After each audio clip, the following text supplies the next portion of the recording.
자, 안녕하십니까. 하이퍼립입니다. 자, 2024년도 12년 특례 전교육과정 해외 이수자 후기 원서 접수가 이제 얼마 남지 않았죠. 그래서 이번 시간에는 후기 원서 접수에 대한 기본적인 정보와 그 다음에 서울대, 연세대, 고려대학교 대학별 분석을 좀 진행하도록 하겠습니다. 자, 전기의 원서를 쓰신 분들 중에서 아시는 것처럼 12년 특례도 수시 전형에 포함이 되죠. 수시는 원서 지원이 6회입니다. 그렇기 때문에 2024학년도 전기의 원서 지원을 6회를 다 소진했다고 한다면 이번에 후기 원서 접수는 하실 수가 없고요. 대신 전기에서 5개를 썼다 또는 4개를 썼다. 그래서 1회나 2회 정도의 원서 지원의 횟수가 남았다면 이번에 후기 원서 쓰실 수가 있고, 또 이번에 후기 원서를 쓰시는 분들이 2023년 8월 31일 이전에 졸업이 예정이 되신 분들이라고 한다면 이번에 원서를 쓰실 수가 있습니다. 자, 원서 접수 기간은 보시는 것처럼 서울대학부터 중앙대학까지 대부분의 대학들이 3월부터 원서 접수를 진행을 하고, 한양대학교만 4월 10일부터 4월 20일까지가 원서 접수 기간이고요. 그 다음에 서울대학교만 면접을 보죠. 화상 면접을 작년에는 4월 28일에 화상 면접을 받고, 고려대학교는 디자인 조형 학부에서만 비대면 면접을 실시합니다. 자, 2023년도 지원 현황을 보면 지난번에도 말씀을 드렸지만 대부분의 경쟁률이 지원하는 인원이 보시는 것처럼 전기에 좀 더 많은 학생들이 몰려요. 연세대학교도 보면 전기에는 1248명의 지원이 이루어졌고 후기에는 1046명이 원서 지원이 이루어지는데, 특히 후기에는 어느 대학 중심으로 서울대, 연세대, 고려대 중심으로 학생들이 많이 몰리는 경향성이 있고, 그 다음에 성균관대, 서강대학교, 또 한양대학교, 중앙대학교는 전기보다는 비율이 좀 떨어져요. 그렇기 때문에 후기는 대부분 서울대, 연고대 중심으로 많은 학생들이 원서 지원에 몰리고 있다. 이런 점을 확인하실 수가 있고요. 자, 등록 인원은 3월 입학을 기준으로 말씀을 드리고 있는 겁니다. 3월 입학. 그러니까 서울대학교가 3월 입학이 65명이면 9월에서 선발한 인원은 대략적으로 한 50명 정도 선발한다. 그럼 서울대학교는 12년 특례 전형으로 한 해 동안 약 100명 좀 남짓한 인원을 선발한다고 이해하시면 될 것 같고, 그 다음에 연세대학교는 194명을 전기에서 뽑으니까 후기에서 뽑는 인원도 한 170명 정도는 뽑겠지라고 생각하시면 될 것 같습니다. 하지만 이제 성균관대, 한양대, 중앙대학교는 전기에 비해서 후기에서 선발한 인원이 좀 적기 때문에 그런 점도 염두에 두시면 좋을 것 같고요. 12년 특례가 3년 특례보다는 훨씬 더 유리하죠. 대학 입시에서. 하지만 불리한 점이 뭐냐? 대학의 폭이 좁다. 그 다음에 학과 폭이 좁다. 그 다음에 특히 후기는 대부분의 학생들이 어디로 몰린다? 서울대, 연세대, 고려대 3개 대학에 중점되는 경향성이 크기 때문에 사실상 서울대, 연세대, 고려대를 두고, 또 그 중에서도 자연계다, 인문계다고 한다면 특정 학과에 쏠림 현상이 크기 때문에 그 대학에 초점을 두고 거의 쟁탈전을 벌이고 있기 때문에 어찌 보면 전기보다 후기가 더 치열하다고 말씀을 드릴 수도 있을 것 같습니다. 자, 서울대학교 전형 방법을 한번 말씀을 드리겠습니다. 자, 지원 자격은 아시는 것처럼 2024년도 8월 30일 이전에 졸업이 예정이 되어진 해외에서 전교육 과정을 모두 이수한 학생이고 부모의 자격은 필요로 하지 않습니다. 서울대학교는 화상 면접은 4월 28일이고요. 화상 면접하고 그 다음에 예비 합격자 발표가 5월 25일에 발표가 나요. 그럼 예비 합격자는 원본 서류를 그때 제출을 합니다. 그러니까 처음에 원서 접수 기간에 제출하게 되어질 때는 원본 서류를 PDF 파일로 변환해가지고 업로드 시키고, 그러고 난 다음에 원본 서류는 예비 합격자 발표가 나고 난 다음에 원본 서류를 제출하시면 됩니다. 서울대학교는 서류평가 100% 플러스 면접고사를 보고 작년부터 모든 학과에 걸쳐서 화상 면접을 진행하고 있습니다. 자, 평가 방법은 제출한 서류를 기초로 학업 능력, 모집 단위에 관련 적성, 언어 능력, 학업 및 학업의 활동 등을 종합적으로 평가하고요. 화상 면접에서는 제출한 서류를 토대로 해서 기본적인 학업 소양 및 인적성을 면접으로 실시합니다. 자, 어학 능력 입증 서류가 있는데, 자, 서울대학교는 한국어 능력 토픽을 3급 이상을 요구해요. 3급이라는 얘기가 3급이 있으면 붙는다, 이런 뜻은 아닙니다. 이게 자격 조건에 해당되는 거고요. 특히 이제 아시는 것처럼 12년 특례는 외국에서 전교육 과정을 이수하고 오시는 분들이기 때문에 대학에서 중요하게 생각하는 게 한국어 구사 능력을 매우 중요하게 생각해요. 왜냐하면 한국어를 잘 해야 학교 수업을 따라갈 수도 있고, 학교에서 친구들하고 친하게 지낼 수 있고, 학교 외에 한국의 생활도 잘할 수 있기 때문에 한국어 구사 능력이 어느 정도 되는 학생들이어야만 한국 대학, 한국 생활을 잘 할 수 있어요. 그만큼 적응력이 높기 때문에 이런 토픽 성적 매우 중요하다고 말씀을 드렸고, 서울대, 연세대, 고려대뿐만 아니라 어떤 과든 관계없이 내가 만약에 12년 특례 전형으로 한국에서 대학 생활을 하고 싶다고 한다면 토픽 최소한 5급 이상의 성적은 꼭 받아두셔야 된다고 말씀을 드리겠습니다. 자, 영어는 우리가 토플 IBT는 80점, IELTS는 6.0에 탭스는 269점, 그리고 IBT 홈 에디션이 성적이 인정이 되어지고요. 한국어와 영어 관련 언어 능력이 있다고 인정이 되어지는 증빙서를 제출하면 없어도 됩니다. 특히 국내에서 재학하고 계시는 분들은 거의 없겠죠. 당연히 12년 특례니까. 해외에서 공부한 학생들 중에서 만약에 내가 해외에 있는 한국 학교를 다녔다라고 한다면 한국 학교에 교습을 했다는 것만으로, 다녔다는 것만으로도 한국어 구사 능력이 인정이 되겠죠. 자, 제출 서류는 출신 학교 교사 추천서 들어가고요.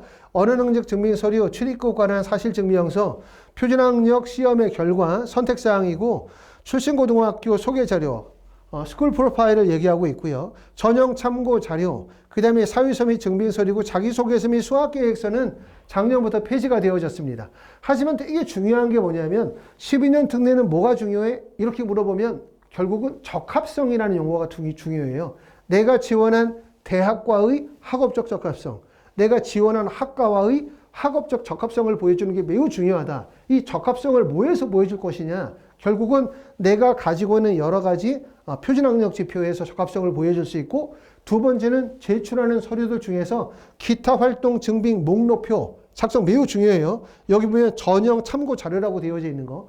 그리고 서울대학교에서 특히 중요한 게 뭐냐면 추천서가 매우 중요하다는 점을 꼭 알아두실 필요가 있습니다. 왜 추천서가 중요하냐면 자기소개서가 12년 특례에서는 매우 중요하거든요. 합불에 아주 결정적인 역할을 합니다.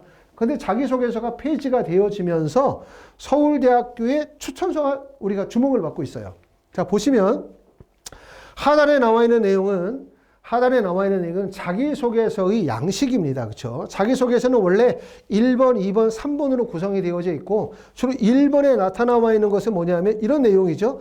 아카데믹 인트레스트예요. 학업적인 흥미나 관심, 그 다음에 개인적인 경험들을 적도록 되어져 있고, 그 다음에 너가 모티베이션, 다시 말하면 너가 이 학과에 지원하게 되어진 동기가 뭐냐, 또 이후의 학업의 계획이 뭐냐, 이거 묻는 게 1번이고, 2번에서 묻고자 하는 부분들은 뭐냐면 아카데미 엑스트라 커리큘러 액티비티이기 때문에 학업이나 학업 외의 활동이니까 주로 탐구 활동들을 기재하는 내용이고, 그 다음에 3번에 나와 있는 것은 성장 과정에 대한 얘기, 다시 말하면 학업적인 얘기를 빼고 이런 내용으로 우리가 자기소개서가 보시는 것처럼 3000바이트, 3000바이트, 3000바이트로 구성이 되어졌는데 이 자소서가 폐지가 되고요.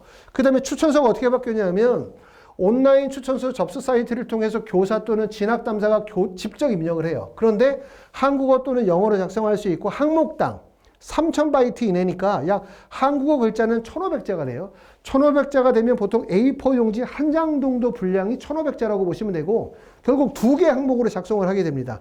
요 밑에 보면은 이런 말이 있거든요. Evaluation and Comments의 내용을 보면 뭐라고 되냐면 Academic Capability, 학업적인 능력과 Personal Characteristics니까 Personal Characteristics라고 되어 있기 때문에 학업적인 역량과 개인적인 어떤 성장 과정이나 특성에 관한 내용을 쓰고 있기 때문에 결국 자기소개서 1번, 2번, 3번의 내용을 요약해서 추천서에 담고 있다. 이렇게 보시는 게 좋아요. 그렇기 때문에 추천서에는 2가지 내용으로 파트를 담겠죠. 첫 번째는 Academic Capability 1번. 이게 하나의 항목이라면 2번 문항은 Personal Characteristics. 이게 바로 2번 문항이 되겠죠. 1번과 2번 200 문항으로 나눠서 각 3000바이트씩 2개로 문항을 작성하는 게 도움이 되겠다. 이렇게 말씀을 드리고, 하지만 이거를 학교 선생님께 써주세요. 이렇게 얘기하면 학교 선생님이 쓸 수가 없어요. 분량 자체도 너무나 많을 뿐만 아니라 학생이 가지고 있는 학업의 정도를 다 파악해서 기재하기가 어렵기 때문에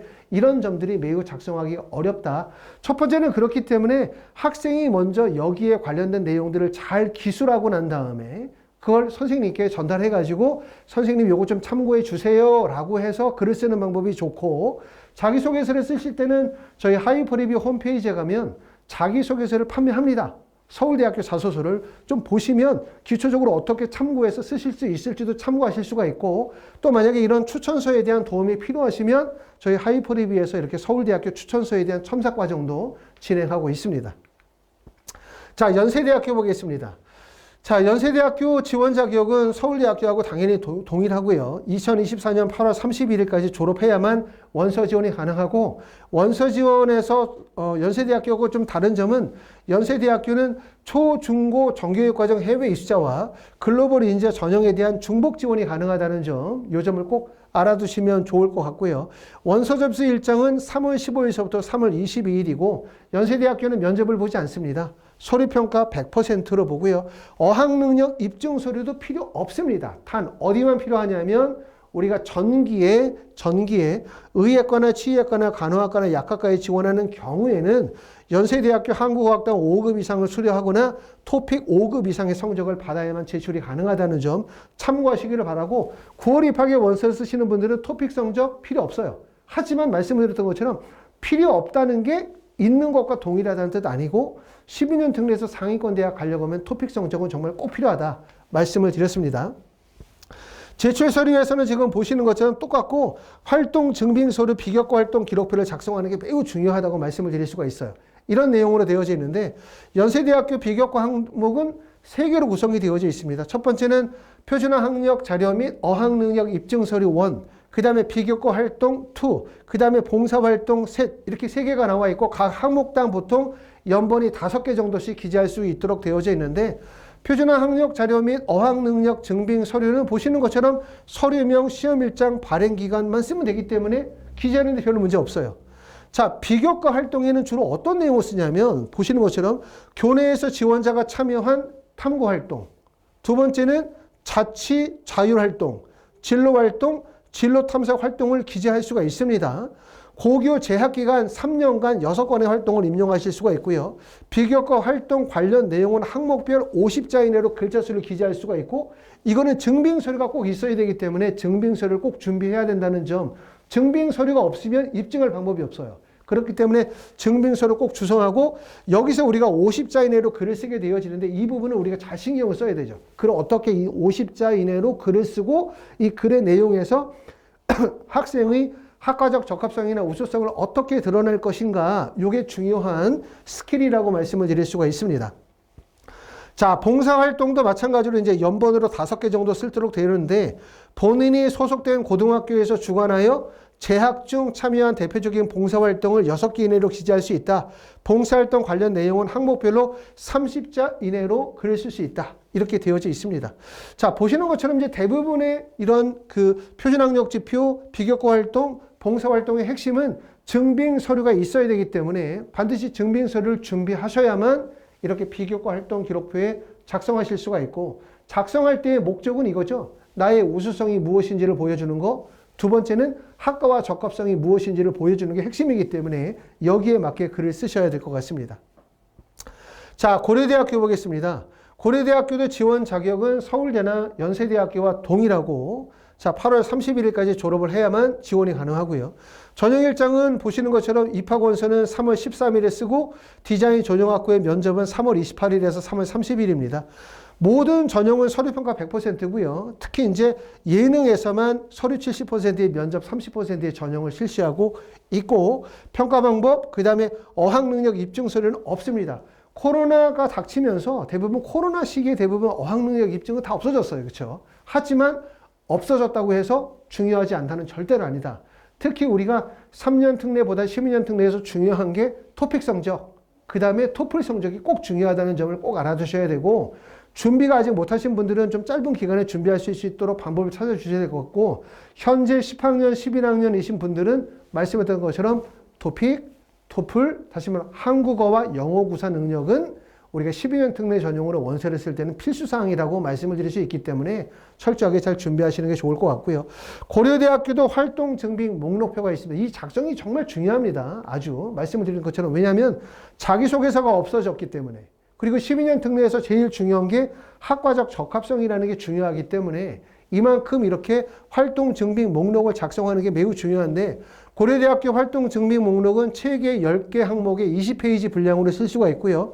공인 성적이 여기에 들어갈 수 있고, 두 번째는 교내에서 발급받은 서류, 교내 수상, 교내 활동 관련 학교장의 발급 서류가 여기에 들어가고, 여기에 보시는 것처럼 공인 성적, 교내 수상, 교내 활동, 서류명을 쓸 수가 있고요. 발급일자 쓸 수 있고, 발급기간 쓸 수 있고, 총 매수 쓸 수가 있죠. 그 다음에 이제 빠진 부분이 뭐냐면, 연세대학교는 조금 전에 볼 때 이렇게 활동 내용에서 50자나 30자로 쓸 수 있도록 되어져 있는데, 지금 보시는 것처럼 고려대학교는 그 활동 내용에 쓸 수 있는 내용이 없죠. 그 내용을 어디다 쓰시면 되냐면, 서류명에다 쓰시면 돼요. 서류명 제일 위에 칸에다가 서류의 제목을 쓰고 그 바로 밑에 칸에다가 30에다 50자 정도 글자 수로 해서 이 활동에 대한 가치, 의미, 우수성에 대한 부분을 간략하게 기재하시는 것이 도움이 될 거라고 생각합니다. 자, 여기까지 해서 이제 12년 특례에 대해서 설명을 드렸습니다. 자, 하이프리뷰에서는 재외국민 전형과 관련이 되어진 입시 컨설팅이나 지필고사 수업 또는 조금 전에 말씀드렸던 기타 활동 증빙 목록표 작성이나 아니면 서울대학교 추천서에 대한 첨삭 이런 과정들을 진행하고 있습니다. 자, 여기까지 2024학년도 후기 원서 접수에 관해서 설명드렸습니다. 감사합니다.